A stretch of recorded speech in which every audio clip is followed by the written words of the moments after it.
Continuing with our look at right versus right Sumi-gaeshi, there are stronger variations of Sumi-gaeshi, okay? But for most of us, especially when you're first beginning standing position, one of the first things that you're taught is a right versus right grip. Yeah.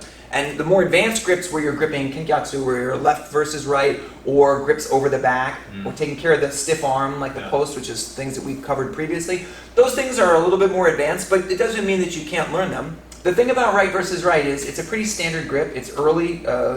It's something that you learn early on, and it's not that difficult to get all the time, especially if you're working with someone who's about your level. You know, usually people try to get right versus right, or left versus left. Right? Okay, so we're working Sumi-gaeshi from there. We discussed some of the pitfalls and problems that come with a right versus right Sumi-gaeshi, but as with most things in the martial arts, in judo and jiu-jitsu in particular, just because something doesn't work at the outset doesn't mean it can't lead you to something that does work. And so that's what we're taking a look at today.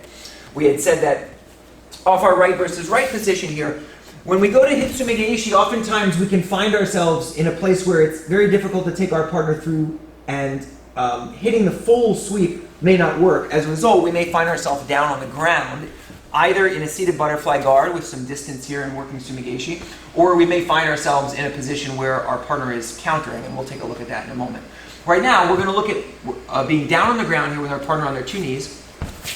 And the issue that we just discussed was what to do when our partner posts a leg. Often out of Sumi-gaeshi, you have two major problems. You have your partner extending their base with their legs, and you have your partner using their upper body or their arms to base out and avoid the sweep. Okay? So when we're here, Sensei has two arms. Ideally, we're controlling this arm very well with our sleeve grip. So if we rotate through here, you'll see that we're holding this sleeve grip, and in ideal circumstances here, I'm using this sleeve grip to prevent him from putting his hand on the floor. So if he's easily able to put his hand on the mat here, there's no way he's going over, and we've got a big issue.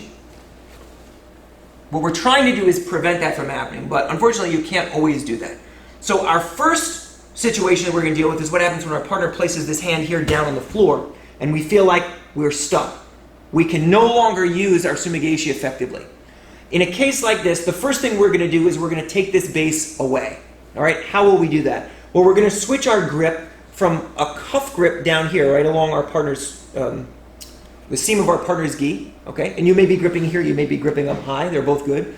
And we're going to take our elbow around the corner and we're going to gather our partner's wrist. And even if he has a very strong post on the ground here, and the hand is giving us resistance, we can use this, essentially a bicep curl, to either bring our partner's hand to us, or bring our head towards our partner and then elongate our body in order to take our partner's base up off the mat. Now from here, we have the ability to use our elevator hook to take our partner through and settle them down on the mat. So the situation that we're dealing with now is one where our partner uses their right arm to base out of our Sumi-gaeshi, either off the knees or from a failed attempt in the standing position. We go to lift, we tilt, and our partner puts that hand on the mat. Immediately, when we see this hand on the floor, we transition from a grip on the gi to a grip with our elbow by our partner's wrist. How do we do that? We bring our head forward and we scoop to take this hand away. So if Sensei makes his hand strong here, sometimes you can move your partner's hand along the mat. Other times you'll need to gather and really draw your partner's arm through. In a case like this, I'm pointing my elbow out in this direction here, so that when he goes to put his hand back on the mat, he finds that the arm is trapped. We don't need to do any specific grip with our left hand. You can hold your jacket, you can just put your hand on your shoulder. What's key here is if his elbow is resting on the floor, we're okay. If the hand is resting on the floor, we're not okay. We're going to use the right leg to lift, left foot plants, and we continue our Sumi-gaeshi up over the top. Now from here, you have your ability to transition directly into the arm lock, for instance, okay? Or you can come up and be a little bit more conservative, landing in the top of the cross side or the half guard. So from the reverse, or kind of a 45 angle here, please, sir. 45 this way? This way, please. So we're gripping, we're going to hit our sweep, and our partner bases with their right arm here. Our shoulders on the mat, we're at risk of getting collapsed. We're going to gather up our partner's wrist, we shoot this elbow through, and we draw the arm back. This hand goes anywhere from your lapel to your shoulder. As he goes to continue to base, we're taking our partner's hips up over their base of support. And now from here, we can ride up either into Juji-gatame attacks or into the top position, cross-side or or half guard.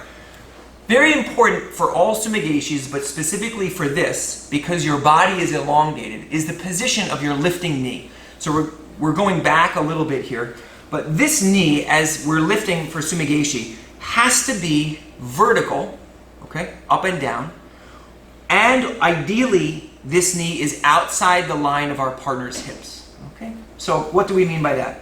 We mean that when we're facing our partner, if we're working Sumi-gaeshi and our inside knee is tilted past 90 degrees here, it's very easy for your partner to favor their left shoulder, use their hand, and begin to smash your two knees together.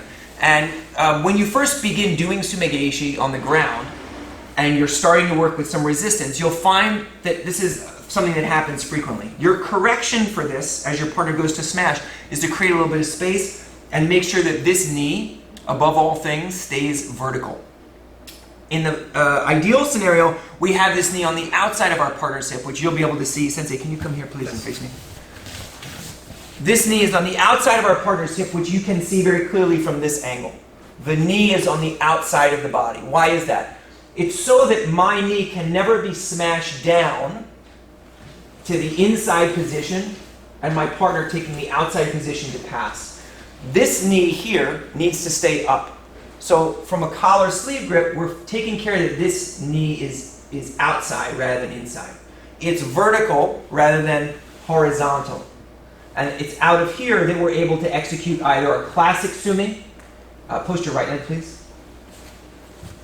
Hiza sumi, or in the case that we're looking at now, a sumi where we're gathering our partner's wrist and sweeping from there. Okay, so this is kind of a universal principle for Sumi-gaeshi that we want the right knee up. In this scenario, we were looking at what to do when our partner posts that hand on the floor. The idea is elongating your partner, taking away their base of support, and then continuing your sweep right out of there.